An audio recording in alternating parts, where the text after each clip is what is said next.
তো আমি আজকে ফার্স্ট টাইম কিন্তু কাতলা মাছের পাতুরি বানাচ্ছি। তো এর আগে কোনোদিন বানাইনি বাড়িতে। আর বিয়ে বাড়িতে খেয়েছি, অনুষ্ঠান বাড়িতে। আমরা তো গ্রামে থাকি, তাই আমাদের এই কলা পাতাগুলো আর বলো বাড়ির সামনেই কারো বাড়িতে হয়তো পাশের বাড়িতে পাওয়া যায়, টুক করে নিয়ে এলেই হয়ে যায়। তো বানাবো বললাম, ওই জন্য একটু সাদা সর্ষে, কালো সর্ষে, একটু পোস্ত, কাঁচা লঙ্কা বেটে নিয়েছি, শিলনোড়াতেই বাটলাম। বেটে 1 ঘন্টার মতো রেখে দিয়েছিলাম। তেল দিয়েছিলাম, নুন আর হলুদ দিয়ে।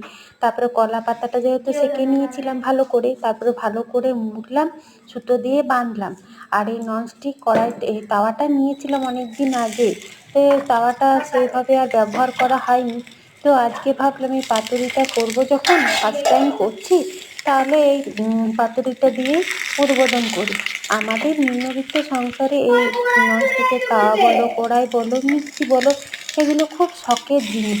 তো বেশ যত্ন করেই রেখে দিয়েছিলাম যে কোনো কিছু স্পেশাল করলে করব।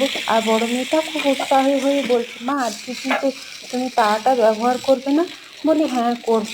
তো রেখেই দিয়েছিলাম। তো দেখো মুড়ে দিয়েছি, মুড়ে এক পিঠটা ঢাকা দিয়েছিলাম 10 মিনিট মতো। তারপরে দেখো কলা পাতাগুলো কত ফুলো ফুলো হয়েছে।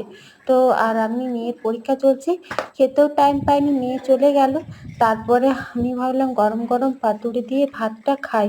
দেখো খুব ফার্স্ট টাইম বানালাম, তেমন খুব সুন্দর হয়েছে খেতে, আর মাছটা সুন্দর সেদ্ধ হয়েছে। এই চ্যানেলে ফুল ভিডিও আছে, তোমরা চাইলে দেখে নিতে পারো।